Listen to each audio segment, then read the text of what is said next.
Hey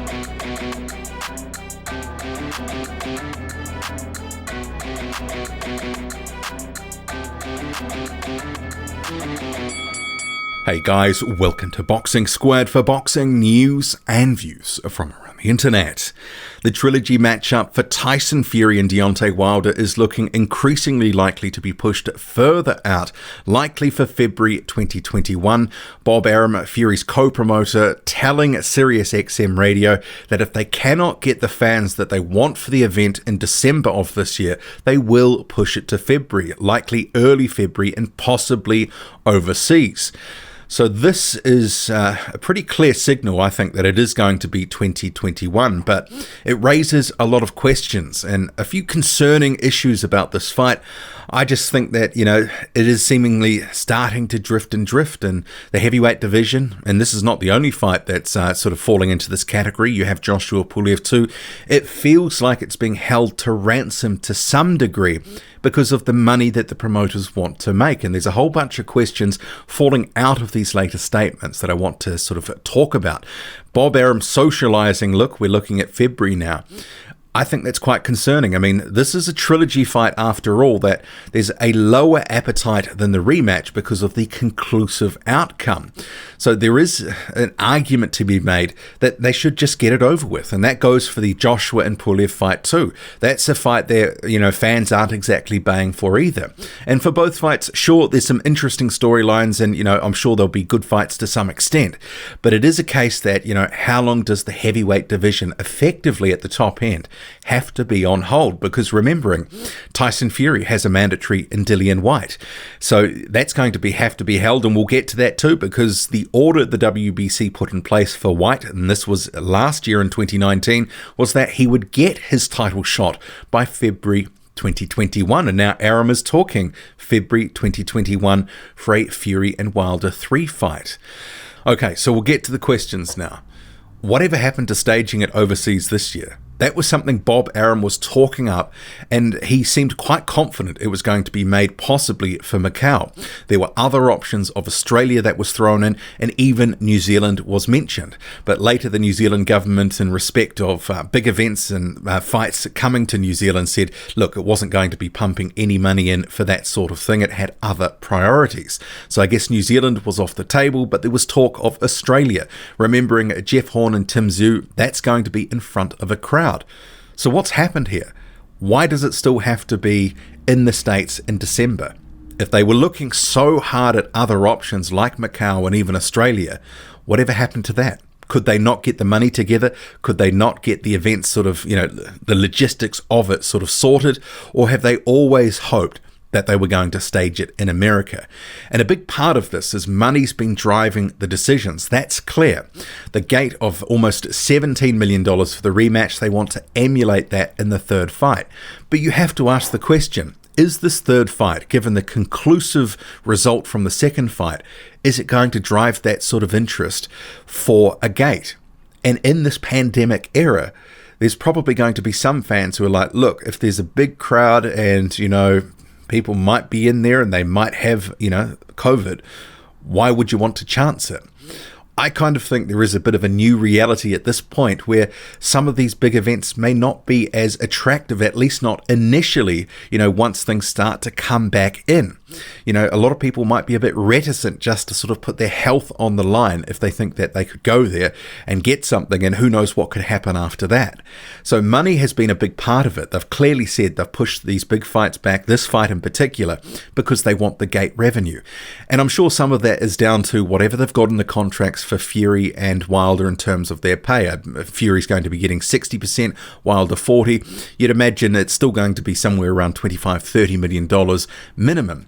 And with the rematch ending so conclusively, there seems to be a little bit of fan malaise for this third fight. I'm seeing it all the time. People are saying, do we really need this? But Wilder and Fury, they came to the deal that they were going to have the third fight. So it is what it is. So they won't want to be losing, this is the promoters, their shirt over this fight. So having the gate revenue could be key to helping pay these guys and not take a complete bath financially. But I would question, what sort of interest is there going to be for this fight? And that's the thing. I don't know if, you push this out a few more months. Does that actually build interest any further? If anything, it could go the opposite way. People's appetite for this third fight could wane even further. And remembering with pay-per-view prices what they are, and if it's going to be a repeat of the second fight, and we don't know that, Deontay Wilder will be going away, trying to remedy some things and come in with a new game plan, or whatever he's going to do, he's still a shot in this fight. But I would think it would do less than the pay-per-view numbers that it reportedly did for the second fight, which was, somewhere around 850,000 buys, which in this current environment is pretty good. I know that there will be some people arguing, well, we haven't had any big-time boxing. This really could generate a lot of interest and maybe have a bump in buys. But given that second fight, and I'm seeing all over the place, people are a little bit, sort of on the fence about, do we really need to see this fight? I think it would do less. And given the sort of financials involved for both fighters and everyone wanting to make money, clearly that gate revenue is going to be big for them. But it may not generate anywhere near $17 million. What if it only does 10? But the whole thing about wanting that gate revenue, it is holding things up. It's holding this fight up. It's holding the heavyweight division up. It's pushing things back. And if you were Dillian Whyte and you're hearing this and go February 2021 for that fight, I have an order for February 2021. Wouldn't you be a little bit miffed by this? Sure, he has to get past Alexander Povetkin, but after that point, I'm sure the calls from him and also from Matchroom in general will get a lot louder. Potentially even lawyers will be involved. And remembering this third fight, which was agreed between Wilder and Fury, their respective teams, it wasn't something that was, had to happen in a mandatory sense. And the WBC is going to have to actually sort of, get involved at some point, because obviously their title, it's not being fought for at the moment. And like everyone else, and probably this is a forgotten point in this current environment, if the big fights aren't happening, they're not collecting the big sanctioning fees. So no one can tell me that the WBC hasn't been hurting to some extent financially in these current times, just like everybody else. They will want their belt sort of fought for to get the money rolling in the door. They have certain obligations, things that they're doing. They've got bills to pay too. And as much as, I'm sure people would want to see a sanctioning body hurt, eventually the WBC is going to say, look, you have to have this fight. And there will become a point, because if they can't get crowds, if there is a new reality that, it might even be a limited crowd or no crowd, you're just going to have to hold the fight. There will be a tipping point. The WBC will come under pressure. I'm sure if Dillian Whyte beats Alexander Povetkin, his lawyer, Matchroom, they'll be exerting pressure too. But the heavyweight division in general, some of these sort of top-end fights like this one and the Joshua one, at some point they just have to bite the bullet, because obviously the fighters' careers are getting held up too. So they're missing out on, potential other fights, other legacy-making fights at the moment, because their promoters are putting the money first. What if fans can't return for another year or so or more? They're just going to have to do it at some point. This fight, perhaps in a studio, it just may have to, actually happen. And how long are fans going to be willing to sort of put up with this stuff? Remembering, a lot of these top-end fights, including this Fury Wilder one, they've been delayed. Sure, we're seeing a lot of prospects right now, but that's only going to hold fans over for so long. And when you've got, rich boxers and their rich promoters, scrapping to try get those extra millions, it really is sort of, it's in a different sphere to fans who just want to see the fights. I mean, I don't care if it's actually in front of a crowd or not. I just want to see the fight happen, and then we can get on with the heavyweight division in terms of the what next. Because right now we're in a holding pattern, and largely it's driven by money. And we know that boxing is a business disguising itself as a sport. But fans, they won't put up for it for too long if it continues to get pushed out, because they've already had multiple different dates. And December 19 was a working date. Now they're starting to talk February. What's to say it won't get pushed out further and further? So there are some sort of big questions to be asked about what's going to happen with this fight and when.